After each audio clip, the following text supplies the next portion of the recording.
Assalamualaikum warahmatullahi wabarakatuh. Selamat sore.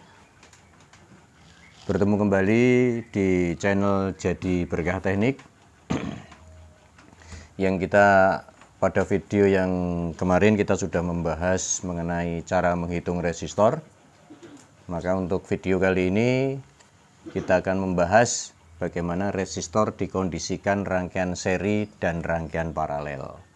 Jadi memang ini sebelumnya sudah dari awal kita sepakati untuk kita jadikan bagiannya tuh step by step saja.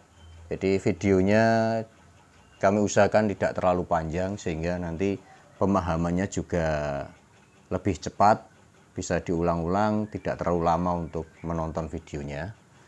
Di harapan kami nanti Anda juga cepat paham ya.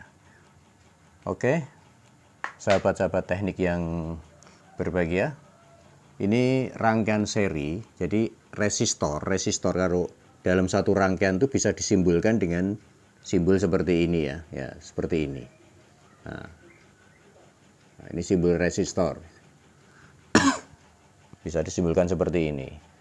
Nah, ini dalam satu rangkaian kita pasti akan nanti kalau merangkai satu rangkaian elektronika itu pasti akan mengkombinasikan resistor-resistor itu baik dalam kombinasi secara seri atau kombinasi secara paralel. Tujuannya kenapa di seri dan di paralel? Karena ini tugas dari resistor itu sebetulnya untuk memberi suplai dengan tegangan dan arus tertentu supaya pas dengan komponen yang akan disuplai. Misalkan ini dijadikan untuk pembagi tegangan, di mana tegangan yang dibutuhkan itu biar supaya pas dan cocok dengan komponen misalkan transistor, IC, atau untuk kebutuhan menghidupkan lampu indikator, yang indikator itu tidak boleh langsung disuplai dengan tegangan sumber atau tegangan suplai karena nanti bisa rusak. Jadi perlu diturunkan sesuai dengan konsumsi dari rangkaian atau lampu tersebut atau beban tersebut. Makanya perlu diturunkan dengan proses rangkaian seri atau paralel. Nanti tergantung kebutuhan. Nanti kita akan bahas juga itu ya. Nah, sementara ini kita harus paham bagaimana kalau resistor itu dirangkai secara seri. Tadi kan kita sudah tahu kan, setiap resistor itu punya nilai-nilai tertentu. Dan nilai-nilainya itu rata-rata sudah standar ya. Kalau untuk resistor yang tetap, itu nilainya sudah standar. Dari pabrikannya itu sudah standar. Makanya kadang kita membutuhkan nilai-nilai yang tidak standar. Misalkan kalau di pabrik itu nilai yang standarnya tuh misalkan 100 ohm, 1 ohm, atau 1,2 ohm, 1200, pokoknya kelipatan-kelipatan dari nilai standar. Nah, misalkan nilai-nilai, misalkan taruhlah saya ingin mendapatkan nilai resistor 30 kilo. Padahal 30 kilo itu di pasaran tidak ada. Adanya 33 kilo. Nah, berarti kan kita kelebihan. Makanya kalau kita mengetahui proses resistor itu dikombinasikan dengan rangkaian seri atau paralel, nanti kita akan menemukan berapa nilai R yang harus kita gunakan. Atau misalkan kita mau mencari nilai R yang tidak di pasaran, kita bisa mengcombine nilai resistor-resistor yang di pasaran sehingga kita bisa menemukan nilai yang kita kendaki. Nah, kalau rangkaian itu di seri, nah, makanya titik nilainya itu di titik A dan B. Atau kita bahasakan, ini kita bahasakan R totalnya. R total, nah, total itu di titik A dan B, itu sama saja dengan penjumlahan dari R1 tambah R2 tambah R3. Kalau seri itu sederhana, sistem rumusnya sederhana. Kita ambil contoh, kalau kita bikin contoh, kalau sini lebih dari itu juga tambah lagi R4, R5, R6 seperti itu ya. Jadi kalau kita ambil contoh ini, kita ambil contoh 3 saja. Kita kasih isi misalkan ini 10 kilo, ini 15 kilo, ini 2 kilo. Nah, berapa R yang terukur di titik A dan B? Ya kita jumlahkan aja 10 kilo. Tambah 15 tambah 2 kilo. Berapa totalnya? Sama dengan 27 kilo. Nah, ohm. Nah, 27 kilo ohm. Ini untuk rangkaian serinya ya, seri. Nah, kita sudah paham kalau seri itu, saya yakin teman-teman semua itu sangat paham. Sudah paham penjumlahan-penjumlahan biasa seperti penjumlahan matematika biasa. Nah, sekarang yang kita akan ada agak beda, yaitu sistem rangkaian paralel. Jadi penempatan resistornya itu dijajar ya, dijajar gini. Kalau ini dideretkan kan, kalau ini dijajar. Nah, ini nanti nilai R total di titik A dan B, R total di titik A dan B itu beda, tidak seperti ini R1. Tapi R total itu nanti rumusnya itu 1 per R total sama dengan 1 per R1 tambah 1 per R2 tambah 1 per R3. Nah, rumusnya seperti ini. Nah, jadi R totalnya di titik A dan B itu seperti ini ya. Jadi tidak seperti itu, agak beda. Karena ini di paralel ya. Kalau di paralel seperti ini, makanya nanti judulnya misalkan kita ambil contoh. Ini 4 kilo. Nah, 4 kilo, ini 6 kilo. Ini 12 kilo. Nah, kita ambil contoh ya. Nilai R1 4 kilo, R2 6 kilo, R3 12 kilo. Maka perhitungannya berapa nilai R total di titik A dan B? Maka 1 per R AB, gitu aja ya. Intinya R total ya. 1 per 4 kilo ditambah 1 per 6 kilo ditambah 1 per 12 kilo. Nah, seperti itu. Ini rangkaian seperti itu. Makanya untuk mencari R total RAB, kita harus samakan dulu ini penyebutnya ya. Penyebutnya kita samakan dulu. Nah, kita samakan dulu penyebutnya. Berarti 1 per RAB sama dengan, ini kita tulis panjang aja dulu gini. Nah, ini cari kelompok yang habis dibagi oleh anggota ini.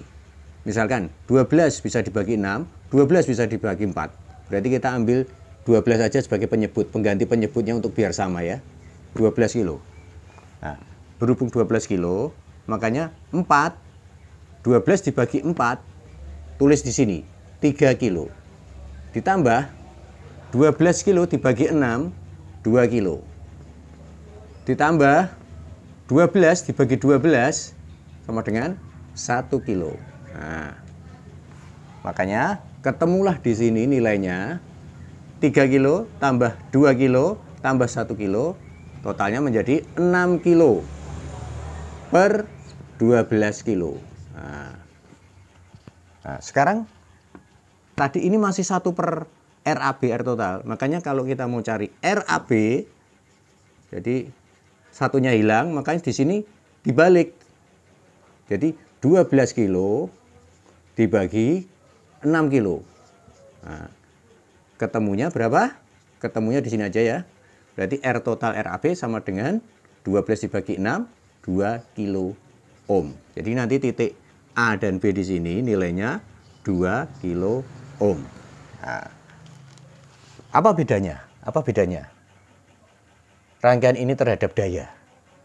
Ya, kalau ini rangkaian seri ini, sahabat-sahabat semua, kalau ini R-nya ini kita kasih R yang nilainya setengah watt atau 1 watt aja, 1 watt, ini juga 1 watt, ini juga 1 watt, maka daya kapasitas R-nya ini juga 1 watt, total R daya totalnya itu 1 watt, ya, 1 watt.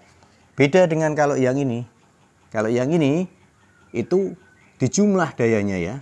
Kalau ini R1-nya 1 watt, ini juga 1 watt. Kita ambil contoh yang mudah aja biar Bunda pahami. Ini juga 1 watt ya. Makanya nanti berarti nilainya berapa? Berarti R di sini itu nilainya 2 kilo ohm 3 watt. Kalau di sini tetap ya nilainya 27 kilo ohm. Maaf, saya hapus dulu. 27 kilo, sini tetap 1 watt. Nah, ya, itu. Jadi, ini teman-teman semua ya. Nanti untuk jumlah yang di sini misalkan ada 4R, nanti di sini juga dijejer lagi 4R. Nanti disamakan penyebutnya, dicari yang bisa dibagi bersama ya. Jadi nanti baru ketemu, nanti terakhir kalau sudah itu dibalik untuk mencari RAB-nya tanpa seper ketemu, dibalik. Dan tadi penyebutnya di bawah ditaruh di atas, pembilangnya jadi penyebut. Nanti ketemu nilainya 2 kilo ohm. Dan satu catatan lagi, untuk mengetahui bayangan kira-kira berapa nilai di rangkaian paralel, kalau di rangkaian seri itu nilainya pasti di atas nilai yang paling tertinggi di R ini yang digunakan. Kalau ini R-nya 15 kilo, berarti nilai AB itu pasti di atas 15 kilo.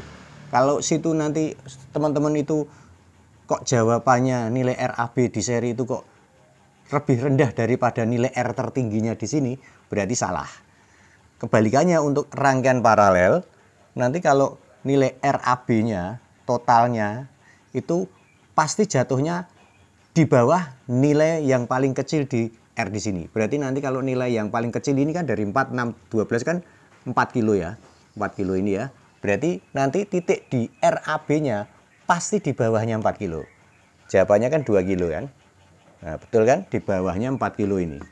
Nah, oke teman-teman, sahabat-sahabat teknik. Saya kira untuk penjelasan masalah rangkaian seri paralel pada kesempatan video kali ini saya cukupkan dulu. Nah, nanti kita masih berbicara resistor lagi juga, tapi kita fungsikan mulai kita kasih sebagai pembagi tegangan, sebagai penurun arus dengan perhitungan rumus hukum ohm.